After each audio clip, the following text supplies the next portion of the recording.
Hello everyone and welcome to the Jugnu classes. आज हम discuss करने वाले हैं न्यूक्लियर फैमिली रिसेप्टर।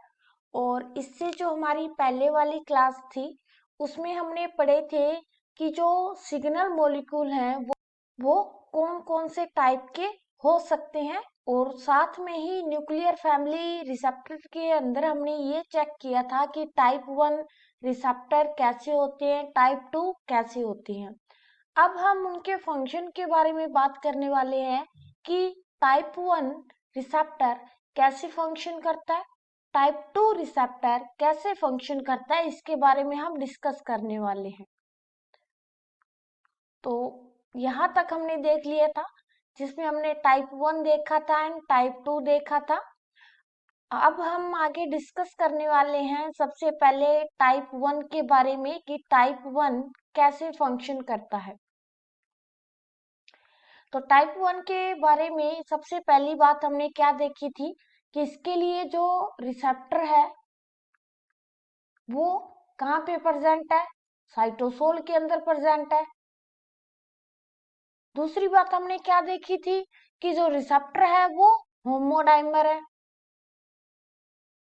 होमोडाइमर है। और इसके साथ में हमने ये देखा था कि यहाँ पे रिसेप्टर के साथ में HSP90 बाइंड होता है जो कि रिसेप्टर को इनएक्टिव रखने का काम करता है। अभी तक हमने इतना देखा है और कुछ इसके एग्जाम्पल देखे। तो उसी एग्जाम्पल में से हम एक एग्जाम्पल लेके चलते हैं ग्लूकोकोर्टिकोइड का। ग्लूकोकोर्टिकोइड का इसमें देखते हैं हम कि ये कैसे सिग्नलिंग करता है या कैसे फंक्शन करता है।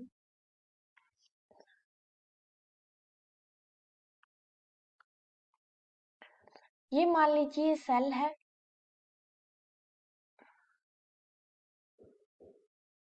इस तरीके से एक सेल है बड़ी सी, और इस सेल के अंदर ये रहा हमारा न्यूक्लियस।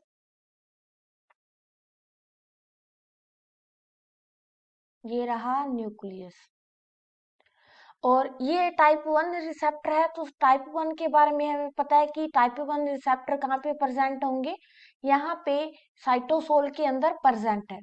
तो ये रहे हमारे रिसेप्टर जो कि होमोडाइमर है, यानी कि इसमें 2 यूनिट है जो कि आपस में बाइंड है। इस तरीके से 2 यूनिट प्रेजेंट है, होमोडाइमर रिसेप्टर है इस तरीके से।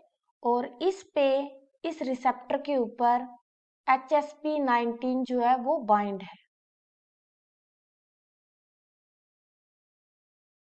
ये रहा HSP19।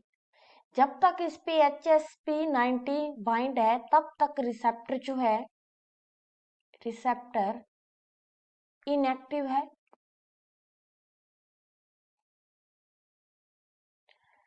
उसके बाद में एक्चुअली में यहाँ पे क्या होता है, जब ग्लूकोकोर्टिकोइड सिग्नल आता है, यहाँ से मान लो ग्लूकोकोर्टिकोइड सिग्नल आ रहा है, ये सिग्नल मॉलिक्यूल है जो कि यहाँ पे प्रेजेंट है। कौन से सिग्नल मॉलिक्यूल? Glucocorticoid, glucocorticoid. अब ये सिग्नल क्या करेंगे, ये नॉन पोलर है। तो नॉन पोलर सिग्नल मॉलिक्यूल क्या करते हैं, वो प्लाज्मा मेम्ब्रेन को इजीली डिफ्यूज कर जाएंगे। तो ये डिफ्यूज करके कहाँ आ गए, साइटोसोल के अंदर आ गए। अब क्या हुआ, जैसे ये साइटोसोल के अंदर आते हैं उसके बाद में ये क्या करेंगे, ये जाके यहाँ पे ये जो रिसेप्टर है हमारे, इन पे बाइंड होंगे। जैसे ही रिसेप्टर पे बाइंड होते हैं रिसेप्टर एक्टिव हो जाता है और डाइमराइजेशन की प्रोसेस जो है वो शुरू हो जाती है। यहाँ पे ये रहे सिग्नल मॉलिक्यूल। और अब क्या हुआ कि जैसे ही यहाँ पे नॉन पोलर सिग्नल मॉलिक्यूल आया ग्लूकोकोर्टिकोइड के फॉर्म में, ये जाके यहाँ पे बाइंड हुए रिसेप्टर के साथ में, रिसेप्टर जो है वो क्या हो गया, एक्टिव हो गया, रिसेप्टर एक्टिव हो गया। रिसेप्टर एक्टिव होने के बाद में क्या हुआ, इसमें डाइमराइजेशन हुआ।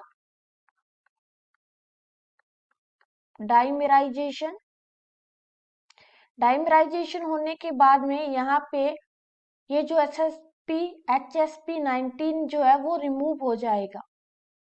ये जो HSP19 यहाँ पे प्रेजेंट है वो क्या हो जाएगा, रिमूव हो जाएगा।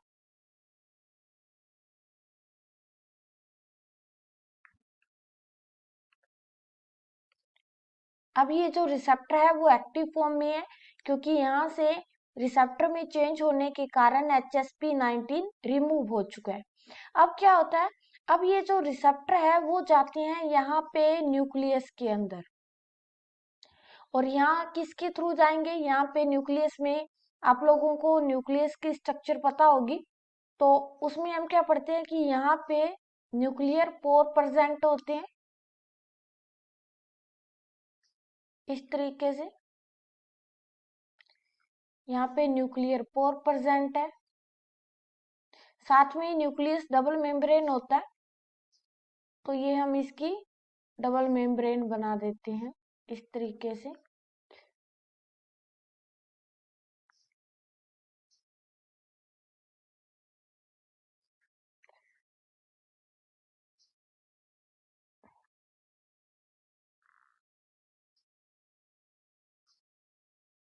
ये रहा न्यूक्लियस की double membrane, nuclear pore present है।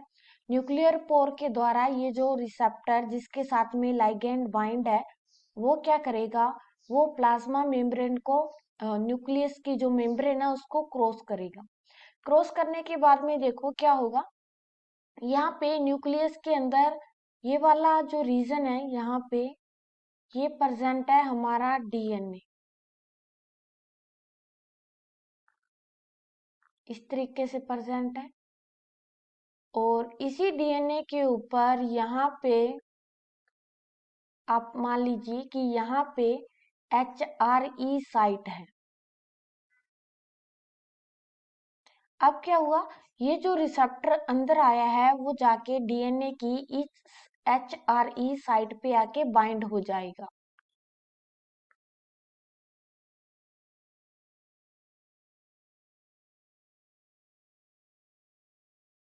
ये आके यहाँ पे बाइंड हो गया। कौन से रीजन से बाइंड हुआ है, HRE रीजन से। और रिसेप्टर के अंदर का कौन सा पोर्शन यहाँ पे बाइंड हुआ है, तो पीछे भी हमने डिस्कस किया था, यहाँ पे जो जिंक फिंगर मोटिफ है वो आके HRE साइट पे बाइंड होता है। और साथ में यहाँ पे रिसेप्टर के साथ में यहाँ पे लिगेंड जो है वो बाइंड है। अब क्या होता है कि जैसे ही रिसेप्टर HRE साइट पे आके बाइंड होता है तो ये रिसेप्टर एक दूसरी प्रोटीन को बुलाता है, उस प्रोटीन का नाम है हैट। तो अब यहाँ पे क्या होता है, अब यहाँ पे एक दूसरी प्रोटीन आती है, उसका नाम है हैट, और वो प्रोटीन आके रिसेप्टर के साथ में बाइंड हो जाती है। हैट जो है, हैट इसका नाम है हिस्टोन,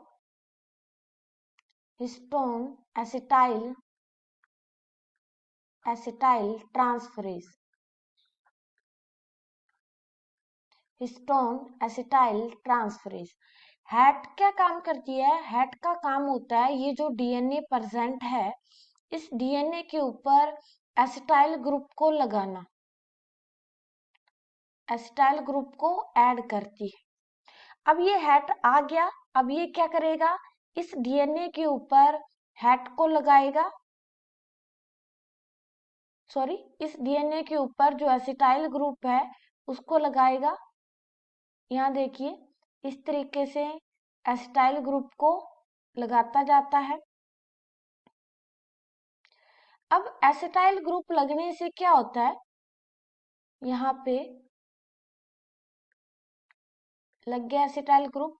अब ये एसिटाइल ग्रुप लगने से क्या होता है कि जो हिस्टोन प्रोटीन होती है, हिस्टोन प्रोटीन और डीएनए की जो बाइंड होती है या डीएनए की आप जो बोल सकते हो कि जो बाइंडिंग होती है, बाइंडिंग, वो लूज होना शुरू हो जाती है। मेनली हम न्यूक्लियोसोम की स्ट्रक्चर पढ़ते हैं, तो उसमें हम क्या पढ़ते हैं कि हिस्टोन प्रोटीन के ऊपर डीएनए जो होता है वो बाइंड होता है, तो उनकी जो बाइंडिंग होती है वो टाइट होती है। लेकिन जैसे ही हम डीएनए के ऊपर एसिटाइल ग्रुप को ऐड करते हैं, हिस्टोन प्रोटीन और डीएनए की जो बाइंडिंग है वो लूज होना शुरू हो जाती है, और यहाँ पे जो डीएनए है वो यूक्रोमैटिन फॉर्म में चेंज होना शुरू हो जाता है। यूक्रोमैटिन फॉर्म में चेंज होना शुरू हो जाएगा, और उसके बाद में यहाँ से होगा expression of gene, expression of gene. तो इस तरह से जो टाइप 1 रिसेप्टर है वो क्या करता है, फंक्शन करता है। तो एक बार दोबारा से देख लेते हैं क्या हुआ। सबसे पहले रिसेप्टर साइटोसोल में प्रेजेंट है, पर वो इनएक्टिव फॉर्म में है। क्यों? क्योंकि उसके साथ में HSP19 बाइंड है, जो कि इसको एक्टिव नहीं होने दे रहा। ये शुरू में बात है जब तक लिगेंड नहीं आया। अब क्या हुआ, जैसे ही लिगेंड आया, लिगेंड नॉन पोलर है, प्लाज्मा मेम्ब्रेन को क्रॉस करेगा, क्रॉस करने के बाद में ये जाके रिसेप्टर से बाइंड होगा। जैसे ही रिसेप्टर से बाइंड हुआ, रिसेप्टर में कुछ कन्फर्मेशन चेंज होते हैं। क्या होते हैं? कन्फर्मेशन चेंज, यानी कि इसकी स्ट्रक्चर में आप बोल सकते हो कुछ चेंज होते हैं, जो कि डाइमराइजेशन के कारण है। ठीक है। उसके बाद में क्या हुआ, जैसे ही कंफर्मेशन चेंज हुआ, यहाँ पे जो SSP90 बाइंड था वो रिमूव हो जाएगा। रिमूव होने के बाद में अब ये रिसेप्टर जो है वो एक्टिव फॉर्म में प्रेजेंट है, तो ये अपना काम करेगा। अब ये क्या करेगा, ये वाला रिसेप्टर जाएगा न्यूक्लियस के अंदर। न्यूक्लियस के अंदर जाके क्या करेगा, डीएनए के ऊपर जहाँ पे HRE साइट प्रेजेंट है वहां पे जाके ये जिंक फिंगर मोटिफ के द्वारा बाइंड हो जाएगा। बाइंड होने के बाद में क्या होगा, ये एक दूसरी प्रोटीन को बुलाएगा जिसका नाम है हैट। हैट की फुल फॉर्म है histone acetyl transferase. Hat bind होके क्या करेगा, ये इस पूरे के पूरे डीएनए के ऊपर एसिटाइल ग्रुप को ऐड कर देगा।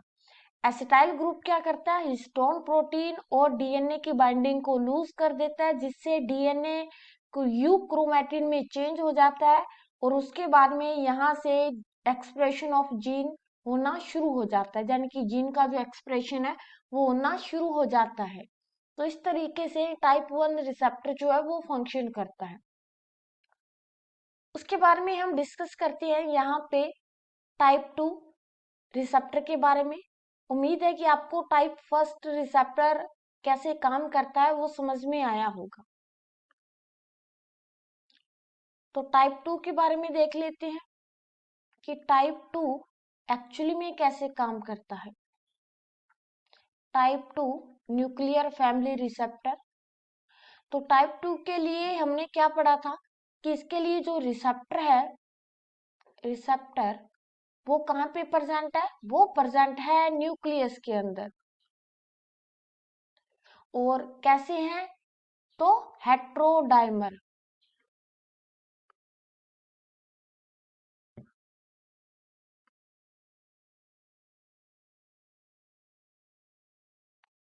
हेट्रोडाइमर फॉर्म में प्रेजेंट है। इसके साथ में ये पहले से ही डीएनए के साथ में बाइंड होता है, बाइंड विद डीएनए, डीएनए के साथ में बाइंड होता है, पर ये इनएक्टिव होता है। और इसके एग्जाम्पल हमने देखे थे, जैसे कि फॉर एग्जाम्पल हो गया रेटिनोइक एसिड हो गया, T3 हो गया, T4 हो गया, विटामिन डी हो गया, विटामिन डी, ये सारे के सारे टाइप 2 के रिसेप्टर हैं। अब देखते हैं कि एक्चुअली में ये काम कैसे करता है। तो मान लीजिए ये हमारी एक बड़ी सी सेल है, इस तरीके से, और इस सेल के अंदर न्यूक्लियस प्रेजेंट है। तो यहाँ पे ये रहा न्यूक्लियस। न्यूक्लियस को हम थोड़ा सा बड़ा बनाएंगे क्योंकि सारी की सारी प्रोसेस यहाँ पे न्यूक्लियस के अंदर ही चलने वाली है, इस तरीके से। अब हम क्या बोल रहे हैं, हमने बोला कि शुरू में जब लिगेंड नहीं होता तो यहाँ पे ये डीएनए है,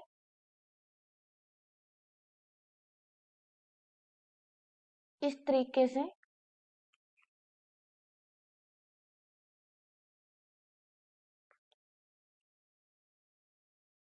डीएनए में ये वाली साइट मान लीजिए एचआरई साइट है, और हमने क्या बोला कि रिसेप्टर जो है वो पहले से ही यहाँ पे एचआरई साइट पे बाइंड है। किसके थ्रू? जिंक फिंगर मोटिव के थ्रू। लेकिन ये किस फॉर्म में है? इनएक्टिव फॉर्म में है। अब सवाल ये है कि ये इनएक्टिव क्यों है?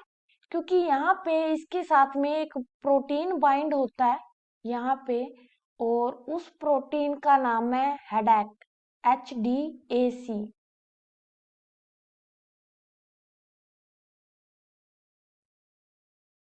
इस HDAC इसकी फुल फॉर्म है हिस्टोन डीएसिटाइलेस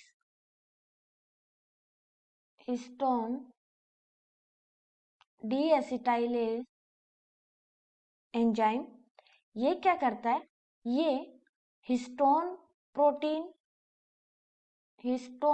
प्रोटीन और जो डीएनए की बाइंडिंग है, डीएनए बाइंडिंग उसको स्ट्रॉन्ग करता है। यानी कि ये हिस्टोन प्रोटीन को डीएनए से अलग नहीं होने देता, उसकी बाइंडिंग को स्ट्रॉन्ग करता है, जिसके कारण यहाँ पे जो आप बोल सकते हो कि यू क्रोमेटिन डीएनए का फॉर्मेशन नहीं होता, बल्कि डीएनए किस फॉर्म में प्रेजेंट होता है? हेट्रोक्रोमेटिन फॉर्म में प्रेजेंट होता है। और यहाँ पे हेट्रोक्रोमेटिन फॉर्म में डीएनए प्रेजेंट होने के कारण किसी भी टाइप का जीन एक्सप्रेशन नहीं होगा। अब उसके बाद क्या हुआ? ये तो था कि डीएनए के ऊपर जो रिसेप्टर बाइंड है वो इनएक्टिव कैसे है, कैसे वो इनएक्टिव स्टेट में पहले ही डीएनए से बाइंड रहता है। अब उसके बाद में देखते हैं कि ये एक्टिव कैसे होता है। तो मान लीजिए ये यहाँ पे प्रेजेंट है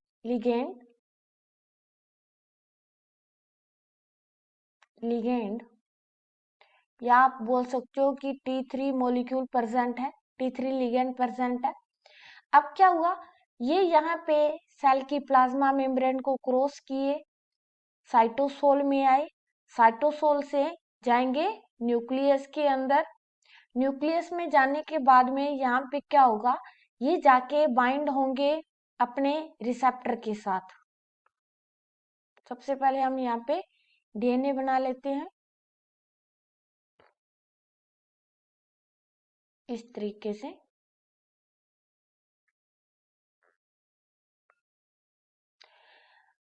और यहाँ पे इस तरीके से डीएनए प्रेजेंट है। यहाँ पे ये रही एचआरई साइट, इसी एचआरई साइट पे प्रेजेंट है रिसेप्टर। तो अब क्या हुआ? जैसे ही मान लीजिए यहाँ पे लिगेंड अंदर की साइड में आया, यहाँ पे जो रिसेप्टर जिसके साथ में HDAC बाइंड है, उसके साथ में यहाँ पे रिसेप्टर के साथ में लिगेंड बाइंड हुआ। लिगेंड बाइंड विद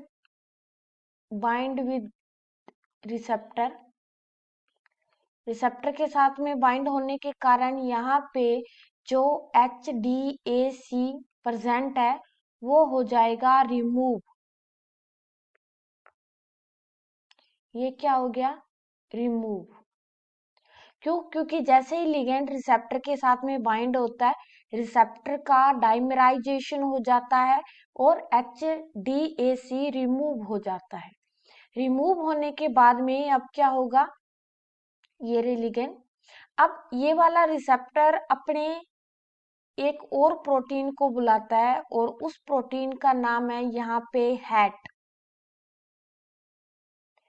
ये वाला हैट प्रोटीन वही हैट प्रोटीन है जो कि हमने पहले टाइप 1 में डिस्कस किया है। फिर से लिख देते हैं इसके बारे में। हैट क्या है? Histone acetyl transferase. और ये क्या करेगा, ये डीएनए के ऊपर एसिटाइल ग्रुप को ऐड करने का काम करेगा। ये कर दिए इसने एसिटाइल ग्रुप को डीएनए के ऊपर ऐड।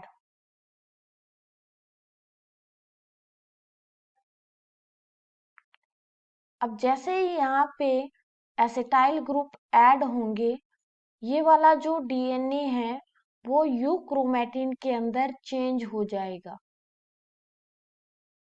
यू क्रोमेटिन में चेंज हो जाएगा। क्यों चेंज हो जाएगा ये हम पहले ही डिस्कस कर चुके हैं, क्योंकि हैट का क्या फंक्शन है कि ये हिस्टोन प्रोटीन और डीएनए की बाइंडिंग को लूज कर देता है, जिससे जो डीएनए है वो यू क्रोमेटिन स्टेट में आ जाता है। और जैसे ही ये यू क्रोमेटिन स्टेट में आएगा, यहाँ से जीन एक्सप्रेशन होना शुरू हो जाएगा। जीन एक्सप्रेशन होना शुरू हो जाएगा।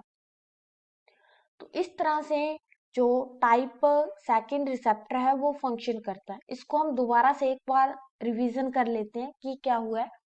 कि सबसे पहले टाइप 2 रिसेप्टर में रिसेप्टर इनएक्टिव फॉर्म के अंदर ही डीएनए से बाइंड होता है और इसकी इनएक्टिव होने का रीजन होता है HDAC, जिसका नाम है हिस्टोन डीएसिटाइलेज, जो कि हिस्टोन प्रोटीन और डीएनए की बाइंडिंग को स्ट्रॉन्ग कर देता है।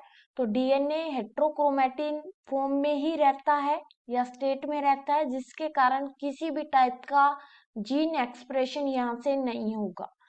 अब हुआ क्या, जैसे ही लिगेंड आया या सिग्नल आया, सिग्नल ने प्लाज्मा मेम्ब्रेन को क्रॉस करके न्यूक्लियस में एंटर हुआ।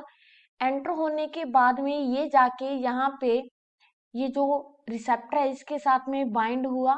बाइंड होने से रिसेप्टर में कन्फर्मेशन चेंज होता है, जिसके कारण डाइमराइजेशन हो जाएगा और HDAC रिमूव हो जाएगा। अब जैसे ही HDAC रिमूव होगा तो ये वाले रिसेप्टर जो कि डीएनए से बाइंड है वो क्या करेंगे, वो हैट को बुलाएंगे। हैट वही वाला हैट है। हैट क्या करेगा, हैट ये जो आगे वाला डीएनए है पूरा का पूरा, इस पे एसिटाइल ग्रुप को ट्रांसफर करेगा और इस डीएनए को यू क्रोमेटिन डीएनए में चेंज कर देगा। और उसके बाद में यहाँ से जीन एक्सप्रेशन होना शुरू हो जाएगा। तो इस तरीके से आप T3 के लिए भी समझ सकते हो सिग्नलिंग चलती है, रेटिनोइक एसिड के लिए भी, T4 के लिए भी और विटामिन डी के लिए भी इसी तरीके से सिग्नलिंग चलती है। तो उम्मीद है कि आपको आज टाइप 1 कैसे फंक्शन करता है, टाइप 2 कैसे फंक्शन करता है, ये समझ में आया होगा। Thank you.